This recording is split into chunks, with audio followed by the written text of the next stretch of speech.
Readings of Almighty God's Words. The responsibilities of leaders and workers. The responsibilities of leaders and workers. 6.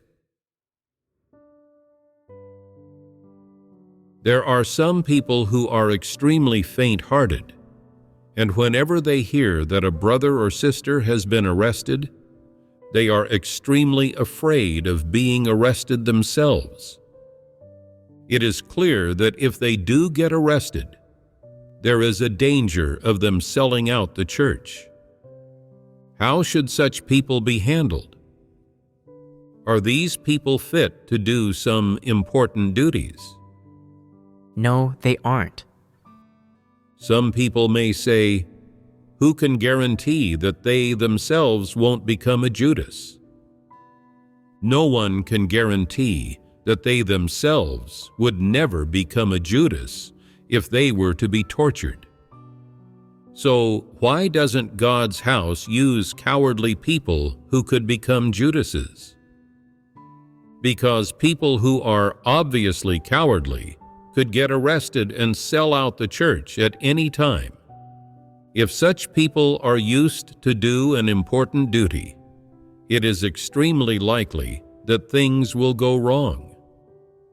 This is a principle that must be understood when selecting and using people in the perilous environment of mainland China.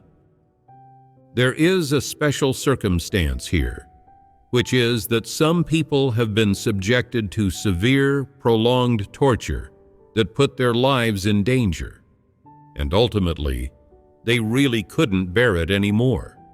So they became Judases out of weakness and sold out the church by exposing some insignificant things. No one can see through to such people, and these people can still be used. But then there are people who have already prepared a way out for themselves before getting arrested. They have thought long and hard about how to secure their immediate release after being arrested without having to undergo any torture. Firstly, avoiding torture. Secondly, avoiding being sentenced. And thirdly, avoiding going to prison. This is how they think. They don't have the resolve that they would rather suffer or be imprisoned than become a Judas. They might sell out the church without even being tortured. So could it be said that they are already Judases before they get arrested and imprisoned? These are the real Judases. Does the church dare to make use of this kind of people?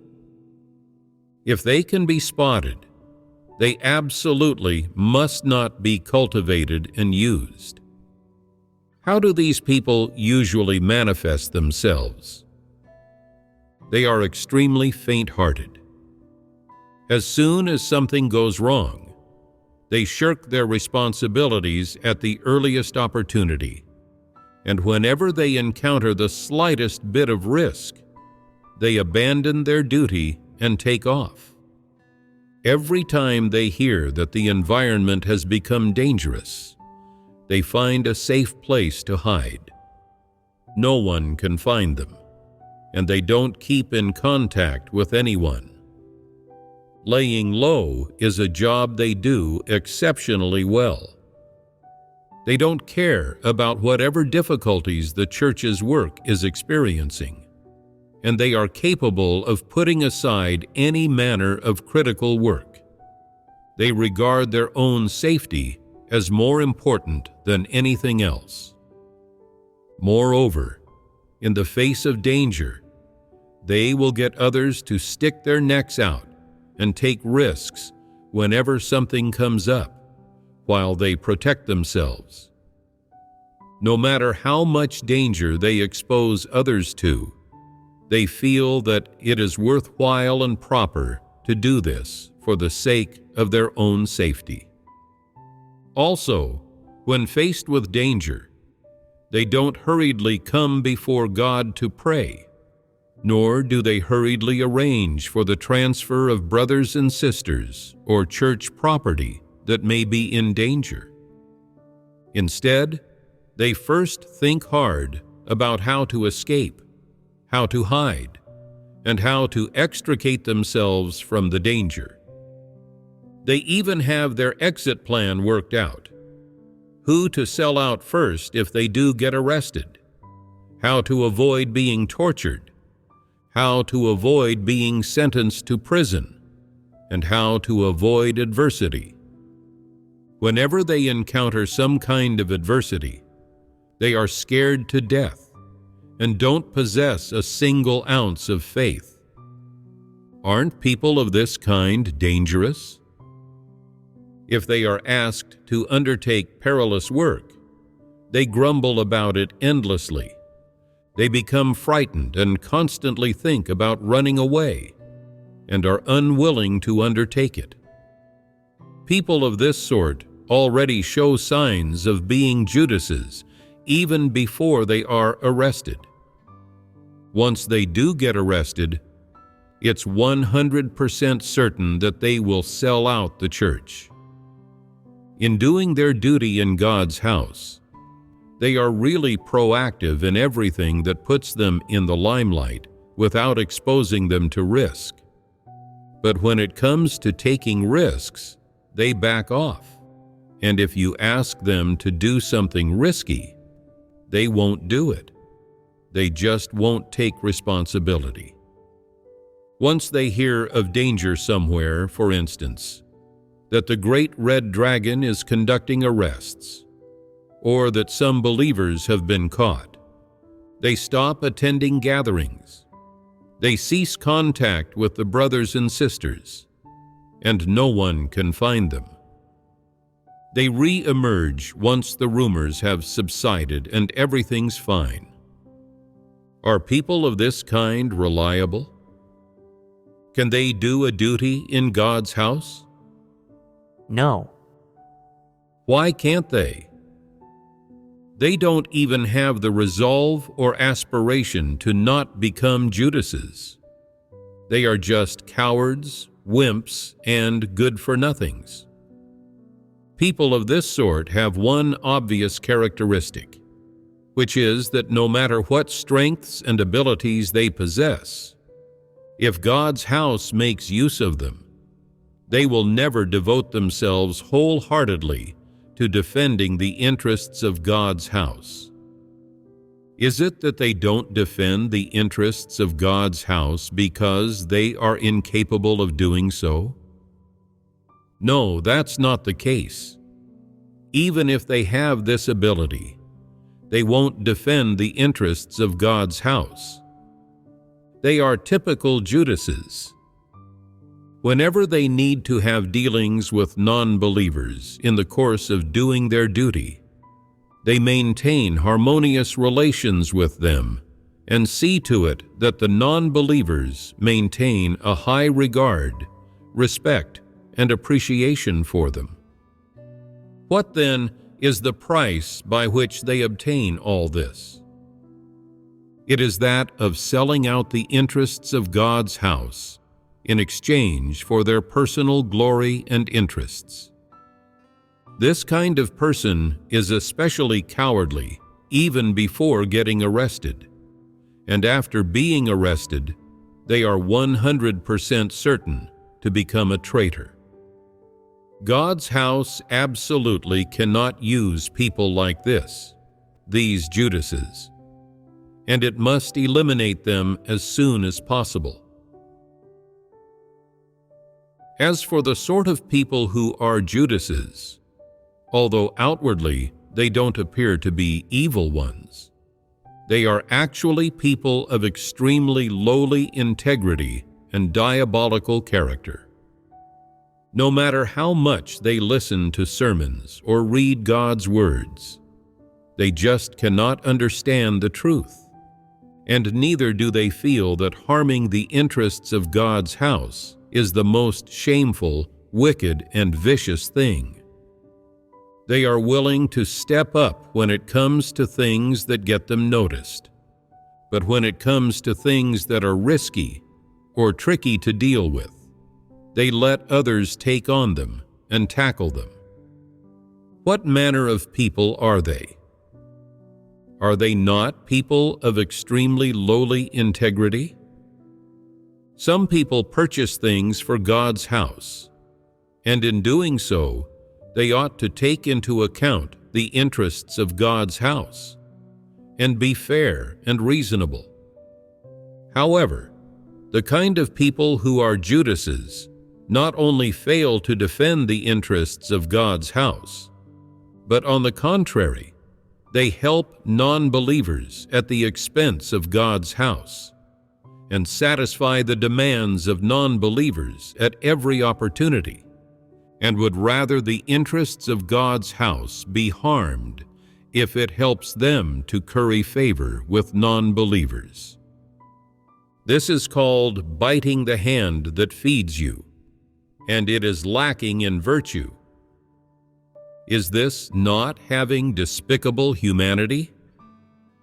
This is not much better than Judas selling out the Lord and his friends. Whatever God's house entrusts them to do, they don't consider the interests of God's house.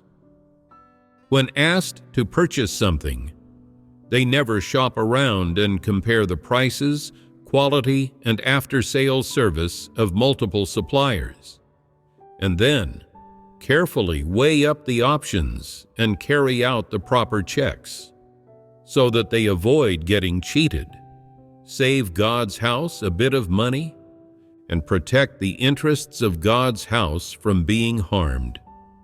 They never do that. If a brother or sister suggests that it would be best to shop around, they say, "There's no need to shop around. The supplier says that their stuff is the best."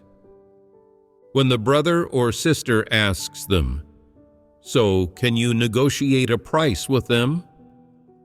they reply, "Why negotiate a price? They've already told me what the price is, and if I start haggling with them, that would surely be embarrassing, and it would seem like we had no money."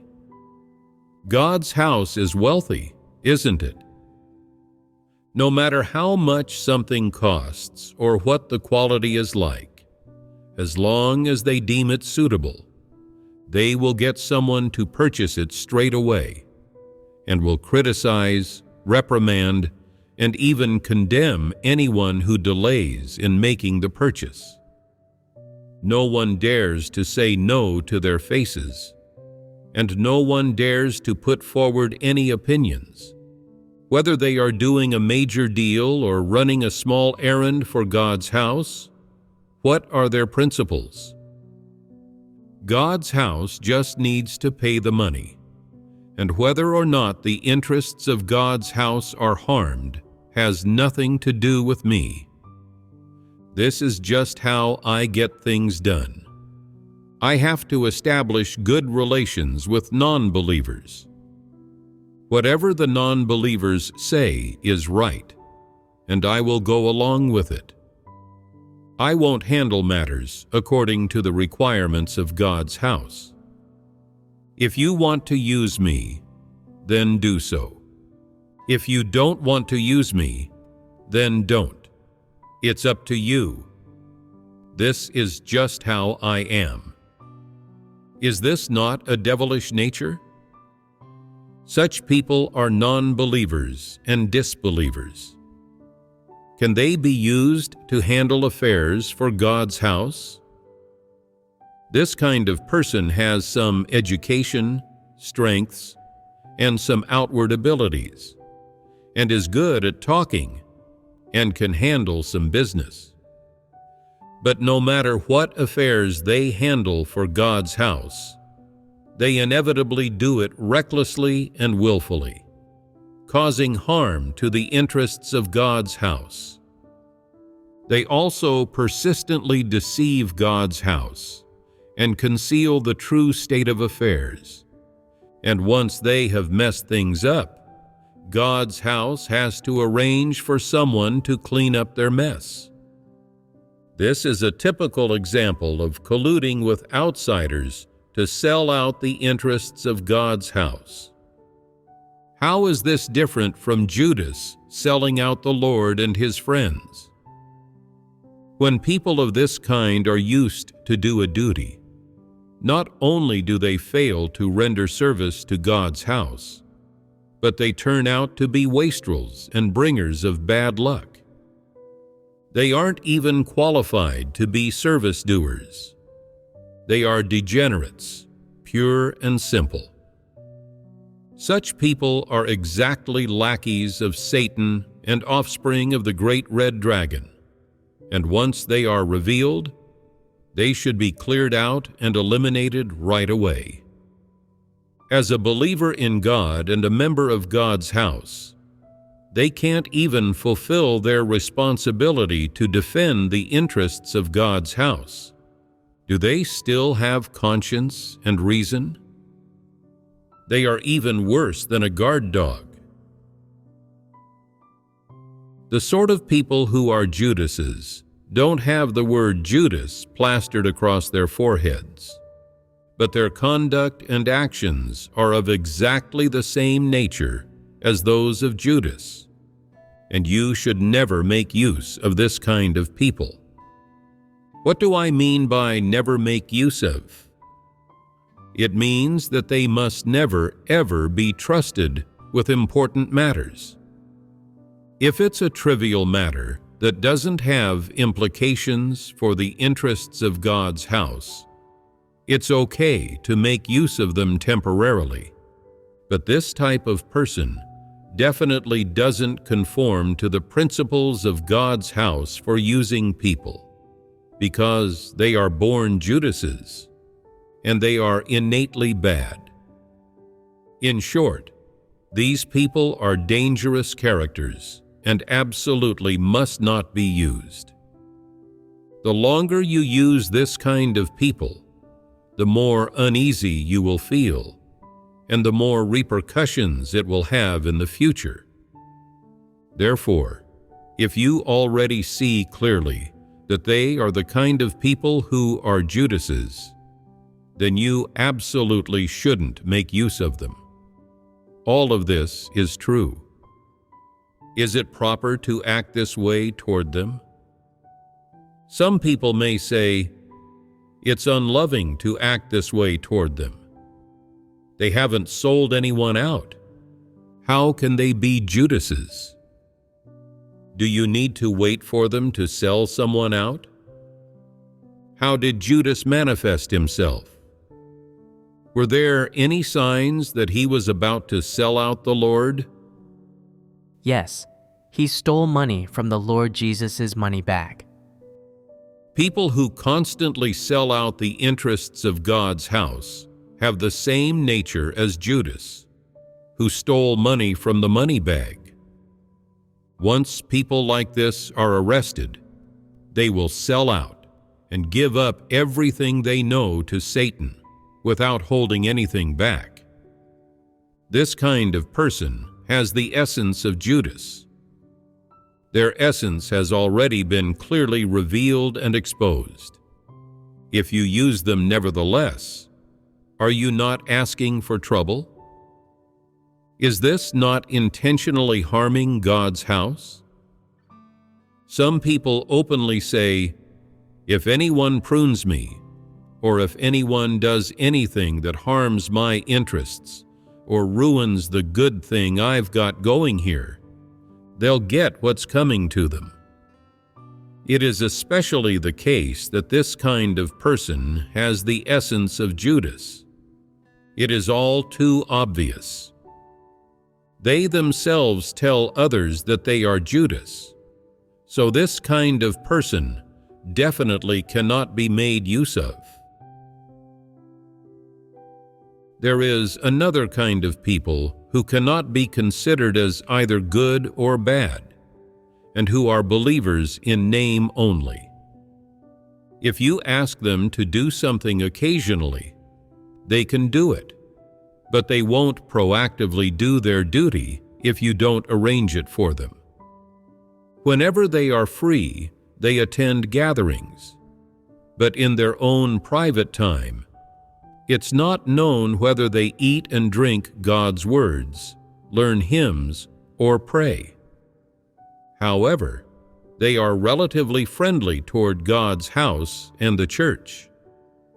What does relatively friendly mean? It means that if the brothers and sisters ask them to do something, they will agree to it. For the sake of being fellow believers, they can help get a few things done within the extent of their abilities. However, if they are asked to expend great effort or to pay some sort of price, they absolutely will not do it.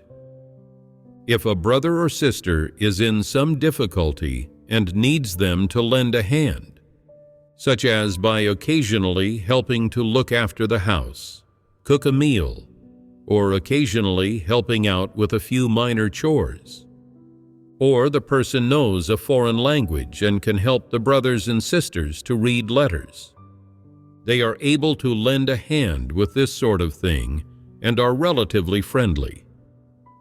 They usually get along pretty well with others and don't keep scores with people, but they don't attend gatherings regularly and don't ask to do a duty, let alone undertake any important or even dangerous work. If you ask them to do a dangerous task, they will definitely turn you down, saying, "I believe in God for the sake of seeking peace, so how could I do dangerous tasks? Wouldn't that be seeking trouble for myself? I absolutely cannot do it." But if the brothers and sisters or the church ask them to do something minor, they can help and make a token effort, just like a friend. This form of exerting oneself and helping cannot be called doing a duty, nor can it be called acting in accordance with the truth principles, and much less can it be called practicing the truth. It is just a case of them having a favorable impression of believers in God and being fairly friendly toward them, and being able to lend a helping hand if someone needs assistance. What is the name for this kind of people? God's house calls them friends of the church. How should the kind of people who are friends of the church be treated? If they possess caliber and some strengths and can help the church to handle some external matters, then they also count as service doers and are friends of the church. It is because people of this kind don't count as believers in God, and God's house does not recognize them. And if they are not recognized by God's house, can God recognize them as believers? No. Therefore, never ever ask this kind of people to join the ranks of those who perform a duty full time. There are those who say, some people, when they first start believing, have little faith and just want to be friends of the church. They don't understand many things about believing in God, so how can they be willing to do a duty? How can they be willing to wholeheartedly expend themselves? We are not talking about people who have believed in God for 3 to 5 months or up to a year, but people who have nominally believed in God for over 3 years, or even for 5 or 10 years. No matter how much people like this acknowledge with their mouths that God is the only true God, and that the Church of Almighty God is the true church, it does not prove that they are true believers. Based on the various manifestations of this kind of people and their mode of faith, we call them friends of the church, Don't treat them as brothers or sisters. They are not brothers or sisters. Don't let such people join the full-time duty church, and don't let them join the ranks of those who perform a duty full-time. God's house does not make use of such people. Some may say, "Are you prejudiced against this kind of people?" Although they may appear lukewarm on the outside, they are actually very fervent on the inside. It would be impossible for sincere believers to have believed in God for 5 or 10 years and still be lukewarm. The behavior of this kind of people already fully reveals that they are disbelievers, people on the outside of God's words, and non-believers. If you still call them brothers and sisters, and still say they are being treated unfairly, then that is your notion and your feelings talking. How should we treat the kind of people who are friends of the church? They are warm-hearted and willing to help with handling a small number of matters. If there is a need for them, you can give them an opportunity to handle a small number of matters. If they can do something, let them do it.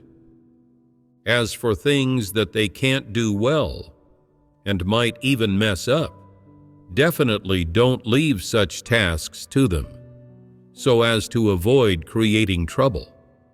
You cannot let yourself feel compelled by their good intentions. They don't understand the truth, and neither do they understand the principles. If there are external matters that they can handle, let them go ahead. But never let them handle major matters that have a bearing on the church's work. In such a case, their good intentions and enthusiastic help should be rejected. When you encounter this kind of person, just superficially have dealings with them, but leave it at that. Don't get serious with them. Why shouldn't you get serious with them?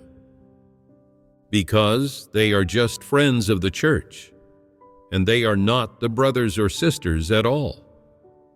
Do such people conform to the principles of God's house for using people? No, they don't. Therefore, if this kind of person doesn't attend gatherings, listen to sermons, or do a duty, there is no need to invite them. If they don't eat and drink God's words or pray, if they don't seek the truth principles whenever things befall them, and if they are unwilling to engage with the brothers and sisters, there is no need to support or help them. 5 words. Don't pay attention to them. Don't get serious with the kinds of people who are friends of the church and disbelievers, and don't pay attention to them. There's no need to be concerned for them, and no need to ask after them. Why not ask after them? What's the point of asking after people who have nothing to do with us? It's superfluous, is it not? Do you want to pay attention to these kinds of people? Maybe you like being a busybody and want to be concerned and wonder, how are they getting on right now? Are they married or not? Are they doing okay? What work are they doing now? No matter how they are, it has nothing to do with you. What's the point of concerning yourself with that? Don't pay them any attention, and don't pass comments on them either. Some people like to pass comments, such as, "You see, they don't believe in God properly. They live a dispiriting and draining existence every day, and they look so tired and exhausted all the time." Or, "You see, They don't believe in God properly, so they don't have peace, and something bad happened in their family again. All this is nonsense, and it's unnecessary. How they live their life and how they walk their path are none of your business. Don't even mention them. You are not on the same path as them. You sincerely expend yourself for God and do your duty full time. You just want to pursue to gain the truth and achieve salvation. And no matter what God says, you want to do your best to satisfy Him. Those people don't have these things in their hearts. When you see evil trends, you feel revolted and disgusted by them, and you feel that there is no happiness living in this world, and you can only find happiness by believing in God, whereas they are the exact opposite to you. This proves that they are not on the same path as you. The principle of God's house for handling this kind of person is that if they are willing to help, God's house can give them an opportunity as long as there are no potential repercussions. If God's house has no use for them at all, and they are still willing to help, then it's best to decline politely. Don't create trouble for yourself. Believers fellowship on the truth every day and accept being pruned, but can still do things in a perfunctory way. So can friends of the church handle matters properly without any compensation in return? No, they can't. Tell me, is this thinking worse of people? Is this viewing people in an overly negative light? This is speaking based on fact, speaking based on people's essence. Don't be ignorant, don't be stupid, and don't do anything foolish. Believers still have to go through prunings, judgments, and chastisements, severe disciplining, chastening, and exposure before the performance of their duty can conform little by little to God's intention. A friend of the church or a non-believer doesn't accept any truth at all, and all they think about is their own interests. So what good can come from them handling affairs for God's house or for the brothers and sisters? It's totally out of the question. It's just appropriate to pay no attention to this kind of people, isn't it? What does that mean? Pay no attention to them. It means that God's house doesn't regard them as believers. They can believe in God however they like, but the work and affairs of God's house have nothing whatsoever to do with them. They are willing to help, but we must weigh things up and gauge whether they are suited to doing it. And if they aren't suited to it, we cannot give them this opportunity. Tell me, is acting this way in line with the principles? Do we have the right to treat such people like this? Very much so.